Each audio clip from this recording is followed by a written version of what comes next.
Hello guys, and welcome. It is the ThatSrb2DUDE here today, bringing you yet another Splatoon 2 video. Now today is going to be the July edition for my supporters Q&A. Let's get into these questions because there's quite a few of them to go through. And yeah, let's get into it. Rinners asks, do you think you can show us how to properly play as an anchor / backline player?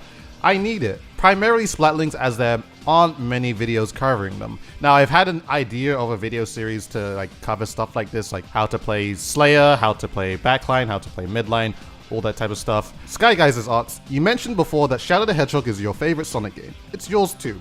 So what scene, level, and or hero dark path is the most memorable to you? So I think the most memorable part is the dark path, I guess, like when you're around Central City, I believe. I feel like that's one of my favorite, well, I'd say it's one of my favorite songs to listen to because the song honestly just goes in, and I might as well just play it for the audio for this video. So what you're listening to now is that song indeed. But I really like Central City. I feel like the missions for that was pretty cool.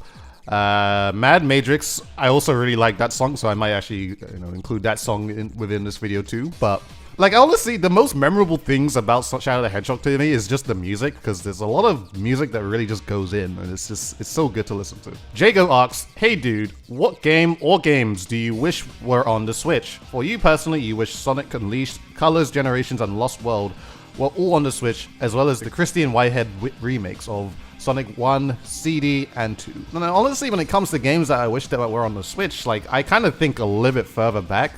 I would really want Pokemon Stadium, Pokemon Coliseum, or Pokemon XD on the Switch, because I feel like those games in particular they're just really fun to play, honestly. They're kind of like different kinds of side stories within the Pokemon series, but they are definitely really fun to play, and I think that'll be cool. Metatai asks, I was wondering if you were into programming in gaming.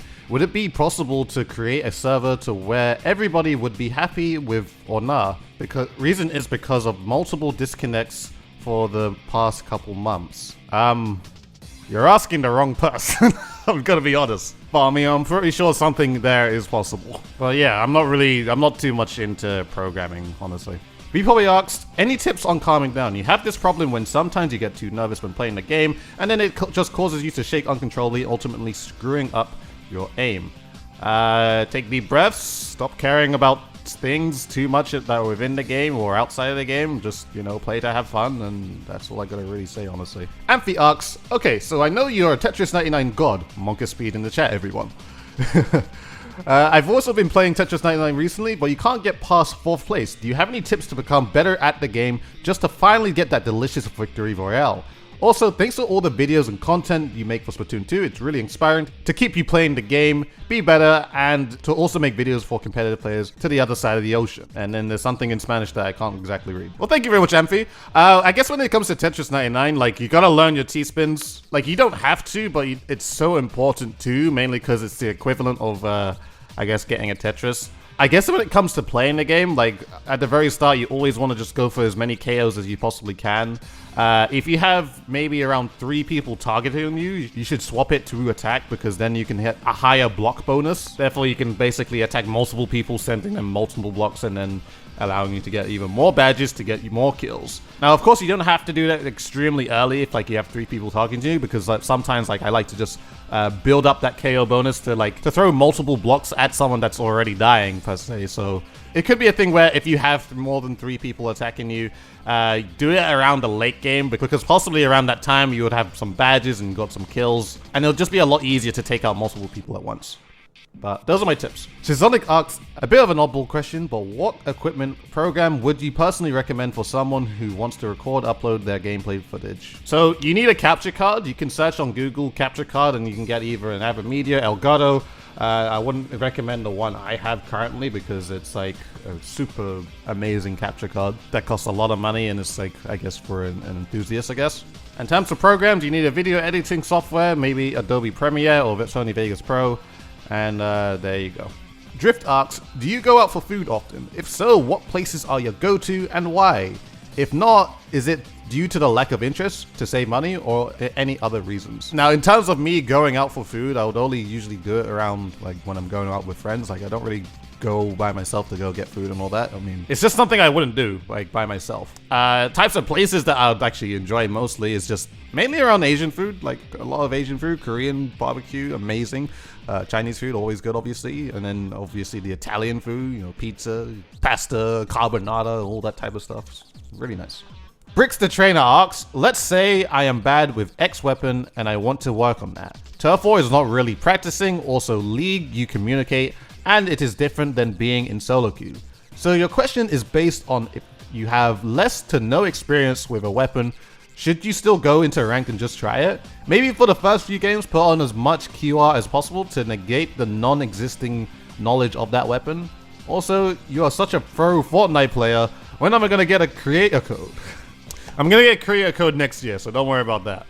But honestly, if you're bad with a weapon, I just say just go into rank with it. Like, just see how you do. Who knows? Like, personally, I'm not that type of person that beats around the bush and saying, okay, I gotta do this first before I start, you know, taking it up a notch. It just gives you a full sense of reality of like how good you really are with the weapon. So it's better just to go in there and play against the, you know, the better players, basically.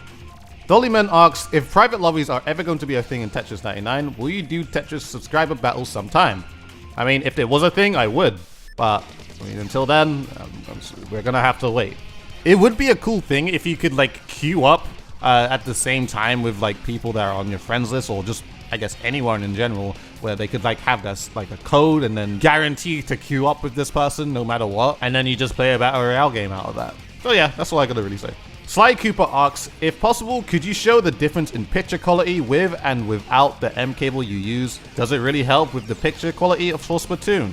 Now, I have a special HDMI cable that I use for Splatoon and mainly for my streaming.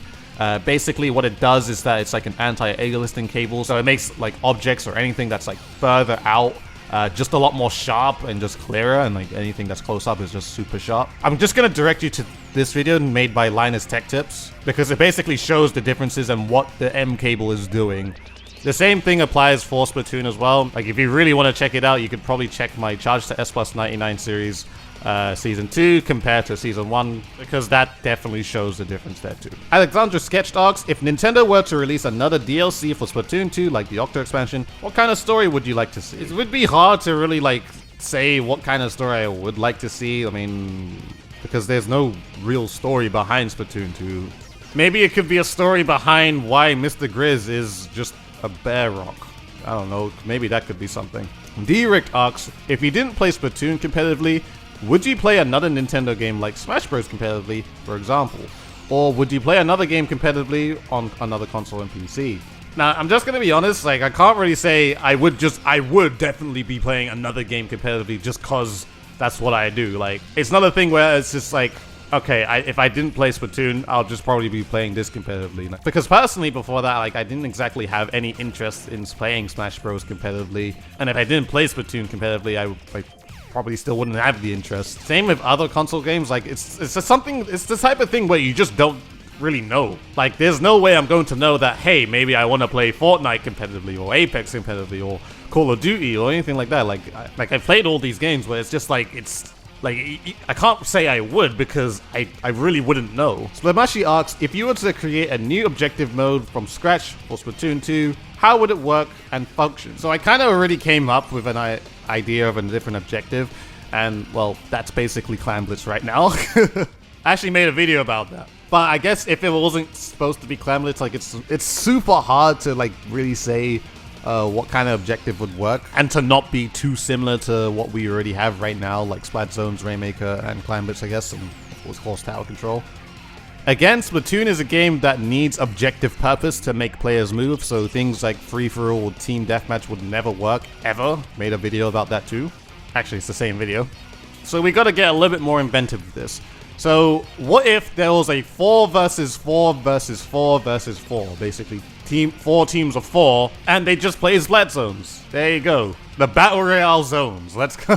I mean, honestly, if something like this were to exist, where you have like 4 different ink colors going all over the map, I think that would be pretty cool to actually see. Just have a lot more opponents to fight against. You have to play super organized as a team. You play on a map that splits in like 4 ways, maybe. I don't know. I think that'll be kind of cool. Who knows though. Dragonizer asks, what do you think of the recent Stingray nerfs? Was it too much, or would you consider Ray balanced, or maybe even still too powerful? I still think Ray is still too powerful, although it has been weakened, especially for competitive play. It's a lot easier to actually defend against, especially if you do have ink armor. But period, I'm never going to like Stingray and how it works. Being able to shoot a long, stupidly huge laser just around the map, and regardless, it forces your opponents to move anywhere they want. And of course, they can possibly die cross-map. And, you know, I just don't like Stingray. Zuckus asks, how do you feel about the current meta for Splatoon 2? Do you think it's in a good place, or is it acting like the Splatoon 1 QR meta? Now, I don't think it's acting like Splatoon 1 at all. But I don't really like how K-Pro is still the strongest thing known to man, being with its two-shot potential stuff, and that just about, I mean, honestly, just that sucks. I don't like how the K-Pro operates right now. Stardust asks, do you think we'll see an uprise of people playing / streaming Splatoon 1 after the final fest? I'm just gonna say no, because why? And last question coming from Sakura, what is my favorite food? Favorite food? I think I kind of said it beforehand, but like my Asian food, I really love my Asian food. Korean barbecue all the way.